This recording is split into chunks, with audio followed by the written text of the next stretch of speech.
Hello అందరికీ. ఈరోజు ఒక స్పెషల్ టేస్టీ అండ్ హెల్తీ రెసిపీని ఈ వీడియోలో చూడబోతున్నాం. అదేనండి, కరివేపాకు పచ్చడి. ఇది చాలా టేస్టీగా ఉంటుంది మరియు చాలా హెల్తీగా ఉంటుంది. ఒక్కసారి రెడీ చేశారంటే నెల రోజుల పాటు నిల్వ ఉంటుంది. వేడివేడి అన్నంలో కొద్దిగా కరివేపాకు పచ్చడి వేసుకొని అందులోనే నెయ్యి వేసుకొని తింటే టేస్ట్ సూపర్గా ఉంటుంది. ఈ కరివేపాకు పచ్చడితో ఇడ్లీ, దోశ, టిఫిన్స్లో కూడా వేసుకోవచ్చు. టేస్ట్ చాలా బాగుంటుంది. పిల్లలు కూడా చాలా ఇష్టపడి తింటారు.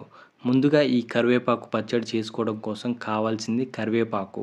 ఈ కరివేపాకు అనేది ముదురుగా ఉన్న ఆకులు మాత్రమే సెలెక్ట్ చేసుకోండి. ఇందులో ఫైబర్ కంటెంట్ అనేది ఎక్కువగా ఉంటుంది కాబట్టి ముదురు ఆకులనే తీసుకోవడానికి ట్రై చేయండి. టేస్ట్ కూడా చాలా బాగుంటుంది. ఇలా కరివేపాకు అంతా తీసుకొని నేను చూపిస్తున్న విధంగా ఆకులను సపరేట్ చేసి ఒక బౌల్లో వేసుకోండి. ఆకులకున్న డస్ట్ అంతా పోయేలాగా వాష్ చేసి పక్కన పెట్టుకోండి. ముందుగా ఈ పచ్చడి చేసుకోవడం కోసం కావలసిన మెయిన్ ఇంగ్రీడియంట్స్: శనగపప్పు, మినపప్పు, ధనియాలు, జీలకర్ర, ఆవాలు మరియు ఎండుమిర్చి. ఎండుమిర్చి అనేది మీ రుచికి తగ్గట్టుగా అడ్జస్ట్ చేసి వేసుకోండి. ఇవన్నీ రెడీ చేసి పక్కన పెట్టుకోండి. ఇప్పుడు ముందుగా వాష్ చేసి పక్కన పెట్టిన కరివేపాకు అంతా తీసుకొని ఒక గుడ్డపై వేసి ఒక గంట పాటు ఆరబెట్టుకోండి. మీరు ఫ్యాన్ కింద అయినా ఆరబెట్టుకోవచ్చు, లేదంటే ఎండలోనైనా ఆరబెట్టుకోండి. కొన్ని ఫుడ్స్ టేస్ట్ కోసమే కాదు, ఆరోగ్యం కోసం కూడా తినాలి.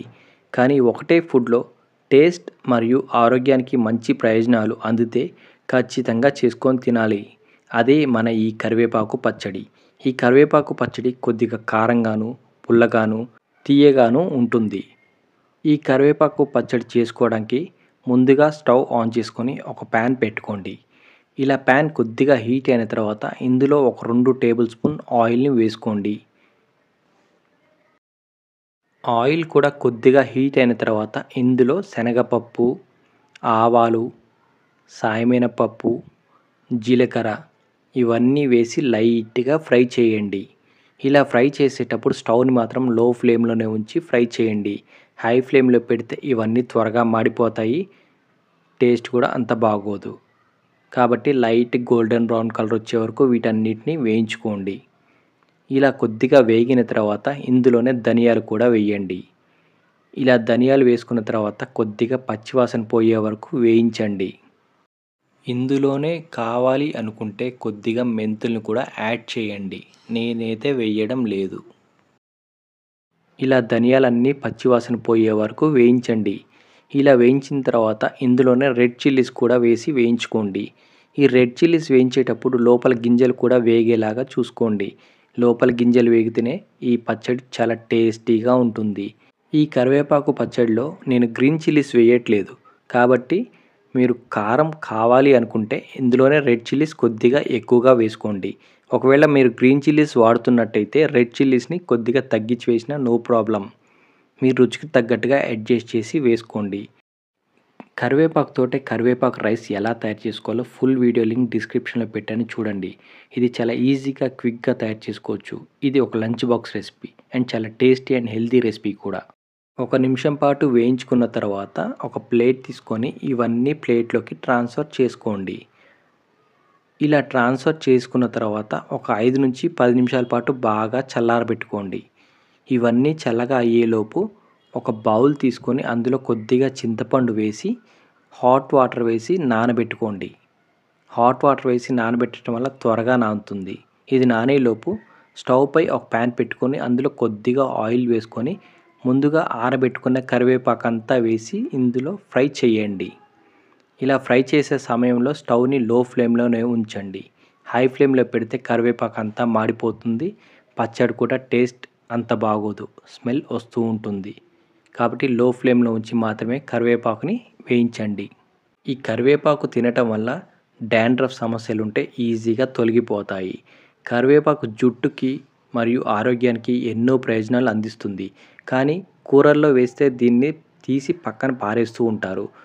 అయితే ఇదే కరివేపాకును రుచిగా ఇలా చేస్తే పక్కన పారేయటం కాదు కదా, లొట్టలు వేసుకుంటూ తినేస్తారు. అంత బాగుంటుంది, అంత టేస్టీగా ఉంటుంది. రెగ్యులర్ డైట్లో మనం ఈ కరివేపాకును యాడ్ చేసుకొని తినటం వల్ల ఇందులో ఉండే యాంటీ ఆక్సిడెంట్స్ విటమిన్ సి మరియు ఐరన్ పుష్కలంగా ఉండి హెయిర్‌ని డ్యామేజ్ కాకుండా చూస్తుంది, హెయిర్ లాస్ అవ్వకుండా చూస్తుంది, మరియు వెయిట్ లాస్ చేస్తుంది, మరియు వైట్ హెయిర్ రాకుండా చూస్తుంది, యాంగ్జైటీని తగ్గిస్తుంది, కంటి చూపును కూడా బాగా మెరుగుపరుస్తుంది. ఈ కరివేపాకంతా ఇలా వేగిన తర్వాత స్టవ్ ఆఫ్ చేసి కొద్దిగా చల్లారనివ్వండి. ఇది చల్లగా అయ్యేలోపు ముందుగా మనం వేయించి పక్కన పెట్టిన ఈ మిక్స్ అంతా కూడా మిక్సీ జార్‌లో వేసి మెత్తగా ఫైన్ పౌడర్ లాగా గ్రైండ్ చేసుకోండి. ఏవండోయ్! మిమ్మల్నే ఇప్పటివరకు మా వీడియో చూసి లైక్ చేయని వారు ఉంటే లైక్ చేయండి. కొద్దిగా సబ్స్క్రైబ్ కూడా చేయండి. ఇలా గ్రైండ్ చేసిన తర్వాత ఇందులోనే చల్లారబెట్టుకున్న కరివేపాకు అంతా కూడా వేసి గ్రైండ్ చేయండి. ఇలా కరివేపాకు అంతా మిక్సీ జార్‌లో వేసుకున్న తర్వాత మీ రుచికి తగ్గట్టుగా సాల్ట్‌ని కూడా యాడ్ చేసుకోండి.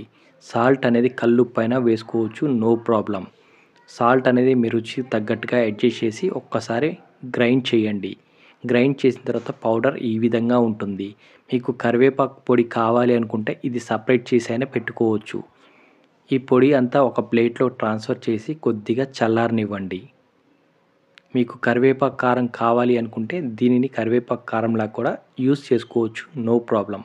టేస్ట్ చాలా బాగుంటుంది.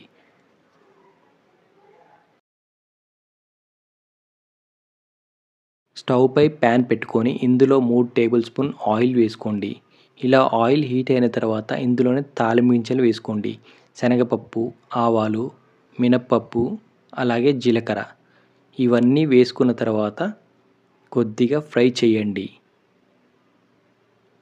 ఇలా ఫ్రై అయిన తర్వాత ఇందులోనే 1 టేబుల్ స్పూన్ పసుపును కూడా యాడ్ చేయండి.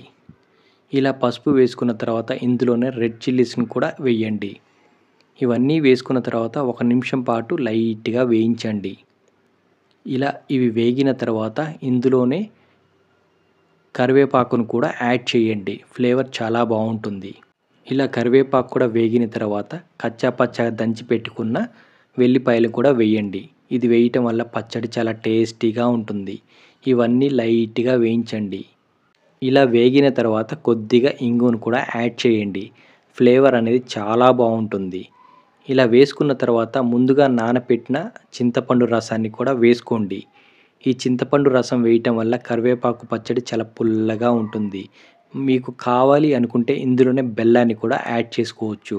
ఈ కరివేపాకు పచ్చడి తియ్యగా, పుల్లగా, కారంగా చాలా టేస్టీగా ఉంటుంది. నేనైతే బెల్లాన్ని యాడ్ చేయట్లేదు. మీకు కావాలి అనుకుంటే వేసుకోండి, లేదంటే స్కిప్ చేయండి. ఈ కరివేపాకు పచ్చడి చాలా టేస్టీగా ఉంటుంది.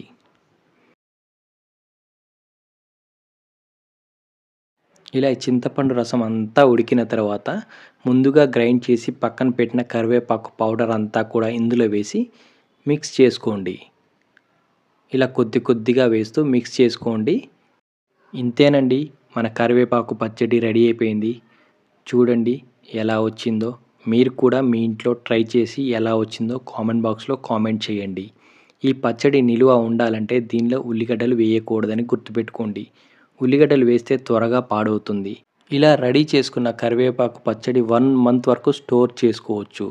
ఇలా స్టోర్ చేయడం కోసం మీరు ఎయిర్ టైట్ కంటైనర్‌ని యూజ్ చేయండి. గాలి అనేది లోపలికి పోకుండా ఉంటుంది. ఎక్కువ రోజులు నిల్వ ఉండే ఛాన్స్ ఉంటుంది. ఇంకెందుకండి ఆలస్యం, వేడి వేడి అన్నంలో కాస్త నెయ్యి వేసుకొని కరివేపాకు పచ్చడి వేసుకొని తింటే దాని టేస్టే వేరు. అంత బాగుంటుంది. ఒక్కసారి పిల్లలకి ఈ పచ్చడిని రుచి చూపించండి. ఇంకా వేరే ఏ పచ్చడి, ఏ కూర అడగరు. అంతలా ఇష్టపడతారు. అంత టేస్టీగా ఉంటుంది.